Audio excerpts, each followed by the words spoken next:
Hey everyone, thanks for joining us tonight. I'm Bill Finnegan of Klon, and before we get going, I'd like to say a couple of quick things. Comments have been disabled because there's stuff I just have to get through without without too much ado. So the other couple things are that I'm not going to appear on camera in this thing. Couple reasons. One, I'm a pretty private person, and the other reason is that I think the less I'm on camera for events like this, Instagram videos, whatever it may be, I think that hopefully, anyway, it serves to keep the focus where I think it should be, which is, on the units themselves, on the products that I've designed for Klon. So, that's what people care about, and I think that's what people should care about. So that's pretty much it. So my setup here is my friend Matt's playing guitar. He's going to play my nice mid-70s Explorer, and which I think is an awesome guitar. My setup on the floor is this looper pedal is just being used as a mute switch on and off. That goes directly to the amp. The amp, not on camera, I believe, is a 1970 non-master twin, a silver-faced twin. And then in between guitar and amp, we've got this. So again, mute switch, pedal power, just to pedal these three. I'm going to show you the inside of my ABC switcher box. So that's muted. We're good. I just want everyone to be able to see what's going on inside this. And what's going on inside this is absolutely nothing. I unscrewed the bottom. Is absolutely nothing except for a multi-deck rotary switch that that's got a bunch of decks, and it's wired for for 3 completely independent loops. So this allows me to test either 2 or 3 pedals, compare them in real time, without any loading of one more than another. So the rotary switch is a 4-position rotary switch. The one that's most counterclockwise is just straight through. So that is straight into out, guitar to amp. So those are these 2. And then these 3 are the 3 loops. So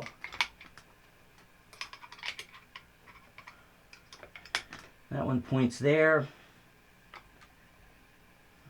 This one points there. And that one goes there. So straight into out, pointing at this pair, that's the Centaur in this case. Pointing at this pair, that's this KTR. And pointing at this pair, that's this KTR. So again, it's a really, really useful tool. I've got a bit of a problem with the way some people compare pedals.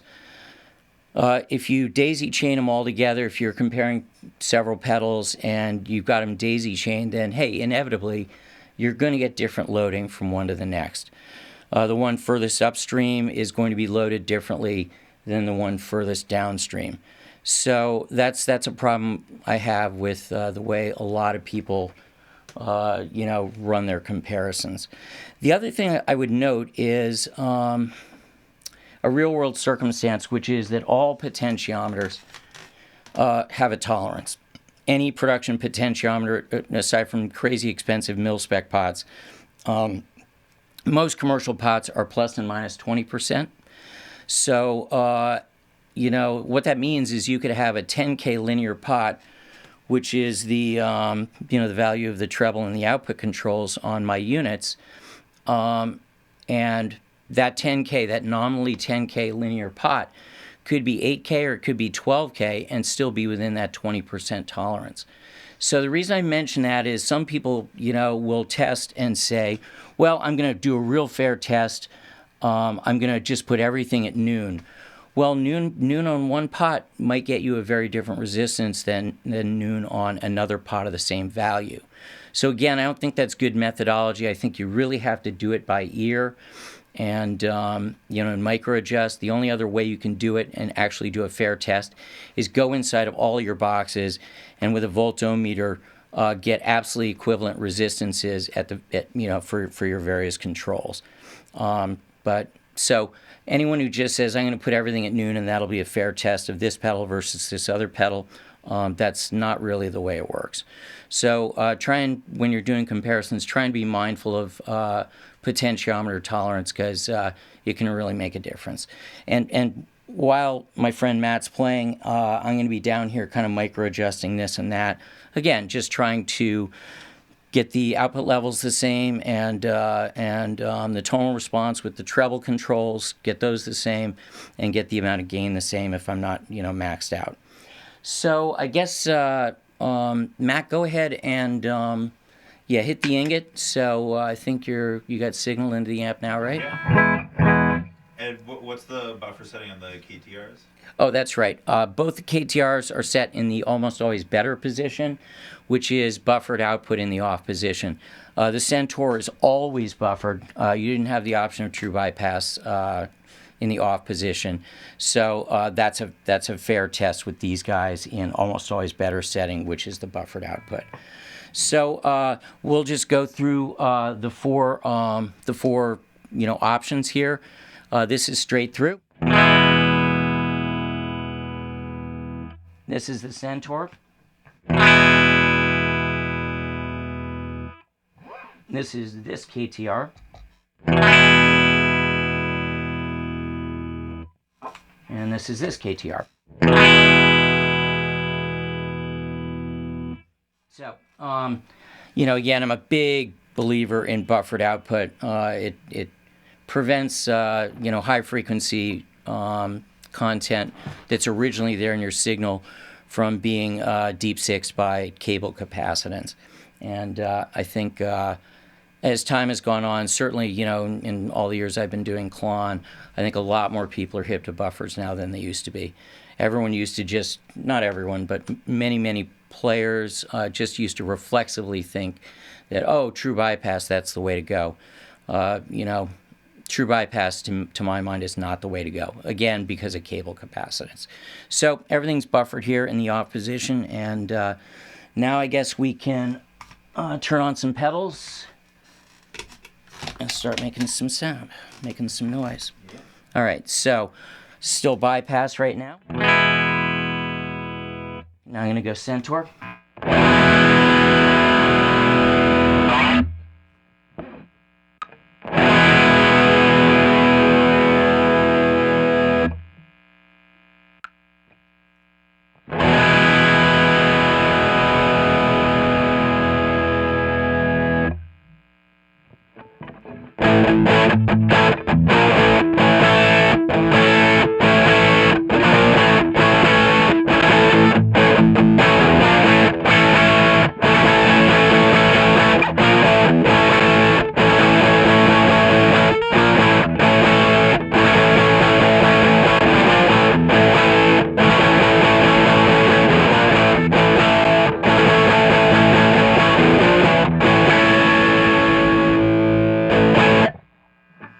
So again, just micro adjusting a little bit, try and get treble response and output the same.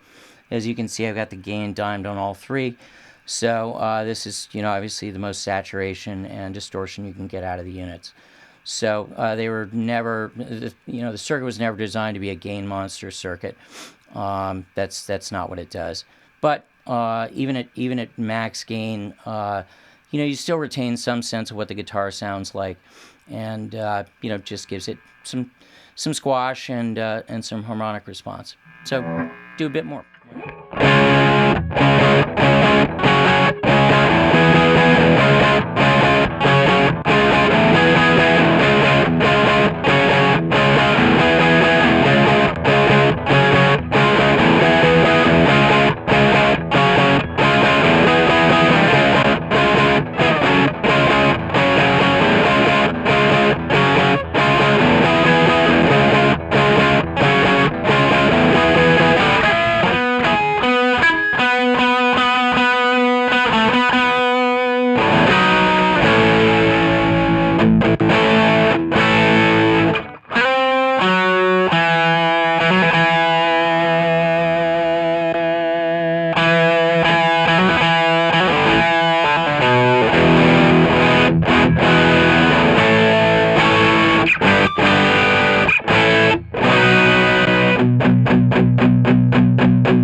So, I think we got the three sounding pretty comparable.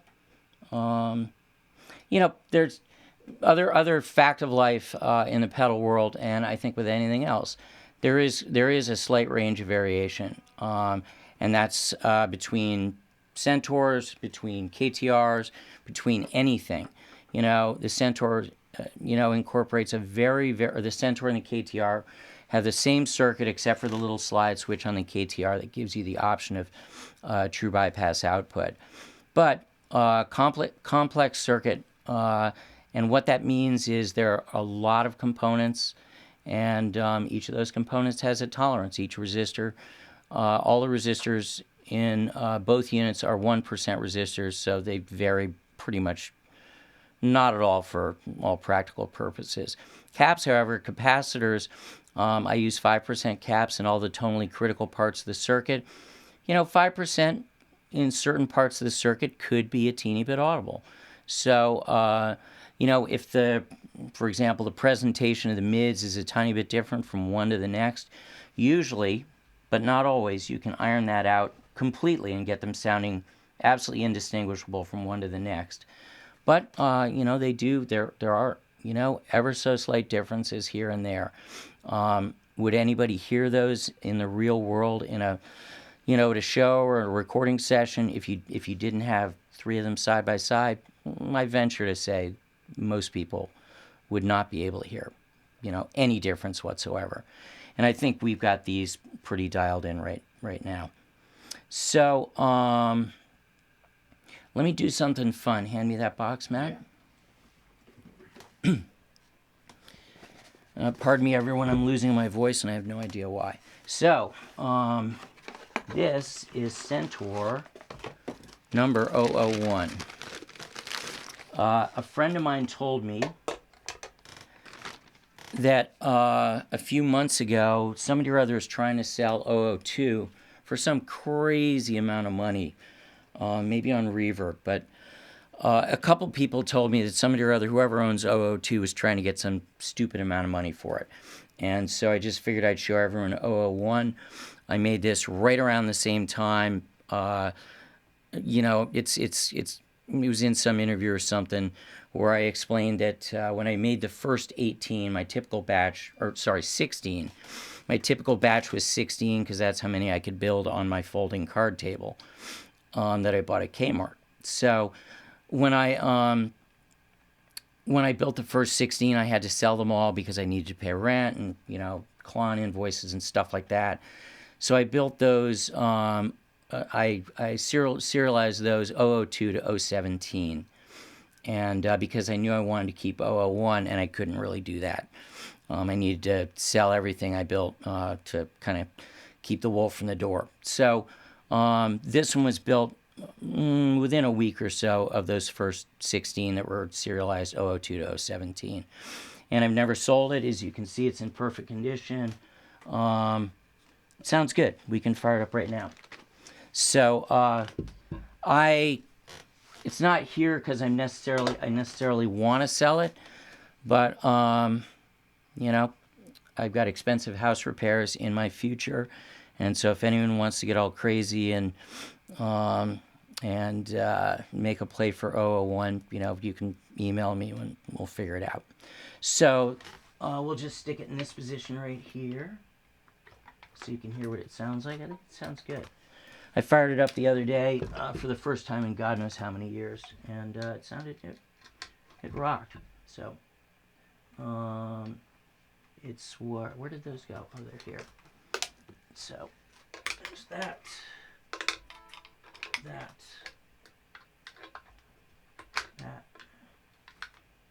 and that.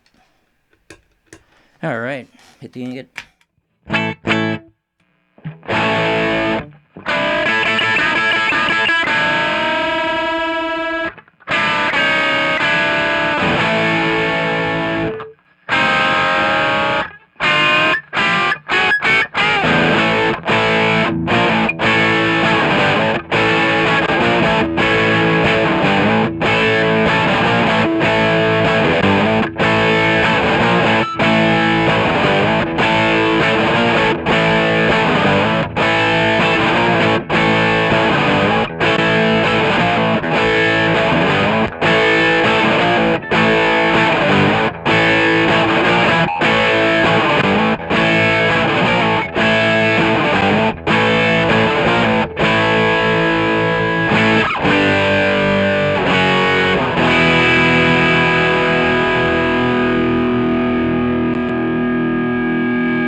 So, all right, now we're getting to the point of this live stream event.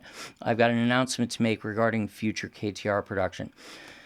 And there's good news and there's bad news here. So, first, the bad news. The bad news is after literally just shy of 27 years of Klon production, Centaurs initially for 15 years and then KTRs thereafter, with the occasional Centaur, I am coming down to the very end of my stock of the new old stock diodes that have been in all of these units since the beginning. And I've tried for years and years and years to find more of those damn things. I've really seemingly exhausted every possibility. I just don't think there are any more of them out there. So going forward, KTRs are going to have different clipping diodes. And, I guess I should feel fortunate that the ones that I bought back in the 90s, early to mid-90s, have lasted as long as they have. And I've saved enough of them. I want to emphasize that any Centaurs that I build going forward, those will have the NOS diodes, the new old stock ones, because that's what people expect. I mean, Centaurs go for an awful lot of money, as I think everyone knows. So Centaurs will always have the NOS diodes. KTRs going forward are going to have different diodes, though. And the reason we did some listening first is because, hey, one of these two KTRs has the new diodes. So if you weren't able to hear any difference, that's a good thing. That means that, I've done my work, because just as the NOS ones sounded to my ear, gave me more of what I was after with my circuit than any other diode that I tried. And I've got 3 or 4 pretty large boxes that are just filled with sample germanium diodes that I've gotten from various sources over the years. I'm going to guess that there are probably several hundred different germanium diodes that I've tried, and none of them really sounded quite the same as the NOS ones. A few of them are close. Most of them, I'm going to say, just didn't sound good in my circuit at all. I'm going to say 85, 90 plus percent just didn't give me what I was after, in my circuit. So, and there was a small number of them that seemed like, they might have possibilities, and that was it. So the point of this little digression is I've never once, there's been a whole bunch of snarky stuff over the years. Oh, Finnegan's magic diodes and so on and so forth. And I have never once said that there was anything magic about the NOS ones that I've always used. What I've consistently said is that to my ear and with my particular preferences, those were the ones, that particular part was the part that gave me what I was after with my circuit. So anyone who wants documentation of that, here are the dates of 2 gear page posts that I, back when I was on the gear page. That was a long time ago now. If you can read my writing, the first of those posts is the 25th of January, 2012. And then I believe what I said in that post, I just copied and pasted and then put it in the second post here, which is June 17th, 2015. So if, anyone who claims that, I've said, oh, yes, they're magic, there's something, something scintillating about them.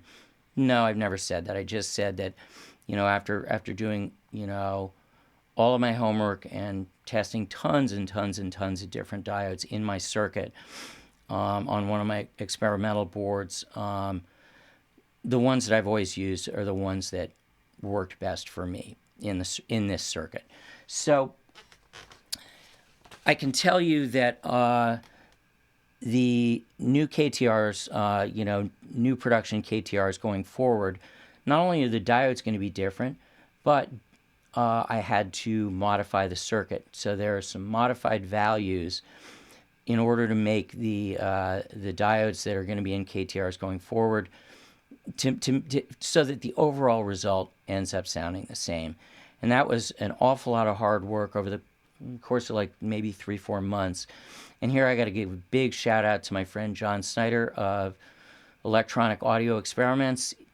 John is both a really smart guy and a really nice guy, and I absolutely could not have gotten these forthcoming ones sounding the same as the previous ones without his help. So shout out to John, and again, it was hard work, a lot of hard analytical work, but we got there in the end. So that's kind of it, I think. We can do a little bit more listening if you want. You want to play a little bit more? Yeah, let's go. And we can do that. And I'll just leave 001 in there for the hell of it. I don't see any reason not to. So cool.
So, I'm not sure there's a whole lot more to be done, but I'm very grateful for the response that the stuff I put out has gotten over the years. It's been very, very gratifying, and it's wonderful to see my units, Centaurs, KTRs, on the boards of guitarists and bass players in bands that I really admire, and that's been a source of real satisfaction to me. It's a great feeling to know that in some small way, my units are helping people make the music they want to make. So I think that's kind of it. Thanks so much for tuning in, as it were. I appreciate it, and any other updates, I'll keep you guys posted.